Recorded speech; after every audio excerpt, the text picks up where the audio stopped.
ಸತೀಶ್ ಜಾರಕಿಹೊಳಿ ಹಿಡ್ಕೊಂಡು ಎಷ್ಟು ಮಂದಿ MLA ಇದ್ರಲ್ಲ ಬೆಳಗಾಂ ಜಿಲ್ಲಾದಾಗ.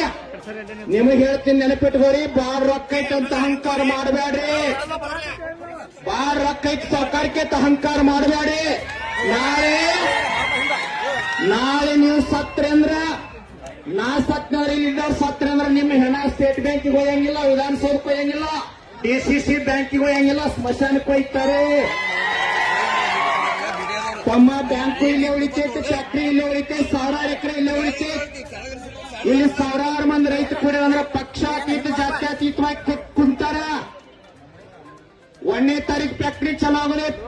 ಈ ಜಿಲ್ಲಾ ರಾಜಕಾರಣಿಗಳು ಇಷ್ಟು ದುಷ್ಟ ಶಕುನಿಗಳದಾರ. ರಾಜ್ಯಪಾಲ CS ಗೆ 20ನೇ ತಾರೀಕು ಫ್ಯಾಕ್ಟ್ರಿ ಚಾಲು ಮಾಡ್ಕೊಂಡ್ ಬಂದಾರ. ಆದ್ರೆ ನಮ್ಮ ರಾಜ್ಯಾಧ್ಯಕ್ಷರು, ಈ ರೈತ ಸಂಘ ಕಾರ್ಯಕರ್ತರು, ಕಬ್ಬು ಬೆಳೆಗಾರ ತಾಕತ್ ಹೆಂಗೈತಂದ್ರ ಈ ಮಕ್ಕಳ ತಾಕತ್ ಅಂದ್ರು ಏನೋ ತರ ಫ್ಯಾಕ್ಟ್ರಿ ಚಾಲು ಆಗಿಲ್ಲ. ರೈತ ಸಂಘ ತಾಕತ್ ಇದೆ. ಯಾವ ಸರ್ಕಾರ ರೈತನ ಮುಂದೆ ಏನೂ ಅಲ್ಲ. ರೈತನ ಸಂಘ ತಾಕತ್ ಮುಂದೆ ಯಾವುದೋ ತಾಕತ್ ನಡೆಯಂಗಿಲ್ಲ. ರಾಜಕಾರಣ ಬಿಡ್ರಿ, ಪಕ್ಷ ಬಿಡ್ರಿ. ಕಾಗವಾಡ ಹಿಡ್ಕೊಂಡು ಎಷ್ಟು ಜನ MLAಗಳಿರಲಿಲ್ಲ, ಕಾಂಗ್ರೆಸ್ ಇರಲಿ, ಬಿಜೆಪಿ ಇರಲಿ, JDS ಇರಲಿ, ರಾಜು ಕಾಗೆ ಹಿಡ್ಕೊಂಡು, ಶ್ರೀಮಂತ ಪಾಟೀಲ್ ಹಿಡ್ಕೊಂಡು ಹಾಲಿ ಮಾಜಿ ಶಾಸಕರ ನಿಮಗೆ ಸ್ವಾಭಿಮಾನ ಇರ್ತಾರ, ಮಾನವೀಯತೆ ಇತ್ತಂದ್ರ ರೈತಗಳ ಅನ್ನ ತಿನ್ನುವಂತ ಸ್ವಾಭಿಮಾನ ನಿಮ್ಮೊಳಗಿರ್ತಾರ. ಬರ್ರಿ, ಬಂದ್ ಭಾಗವಹಿಸ್ರಿ.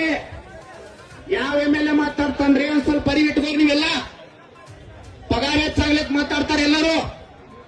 4,500 ಕಬ್ಬಿನ ಬಿಲ್ ಗೊತ್ಕೊಡಂತ ಯಾವ MLA ಮಾತಾಡ್ತಾನಪ್ಪ? 20 ಜನ ರೈತ ಸಂಘದವ್ರು ಯಾರೋ ಮನೆಗೆ ಹತ್ತಿಲ್ಲ. ಕಬ್ಬ ಬಂದ್ ಮಾಡಾಕತ್ತಾರ, ಟ್ರ್ಯಾಕ್ಟರ್ ಬಂದ್ ಮಾಡಾಕತ್ತಾರ. ಇವರು ದುಷ್ಟ 20ನೇ ತಾರೀಕು ಫ್ಯಾಕ್ಟ್ರಿ ಚಾಲು ಮಾಡ್ಕೊಂಡು ಬಂದಾರ. ರಾಜ್ಯಪಾಲ ಸಹಿ ಮಾಡಿಸ್ಕೊಂಡು ಬಂದಾರ. 15 ದಿನ ನಮ್ಮ ರೈತ ಸಂಘದವರು ಎಲ್ಲ ಜಿಲ್ಲಾದವರು ಪ್ರತಿ ಫ್ಯಾಕ್ಟ್ರಿ ಮುಂದೆ ಬಂದ್ ಮಾಡಿವೆ.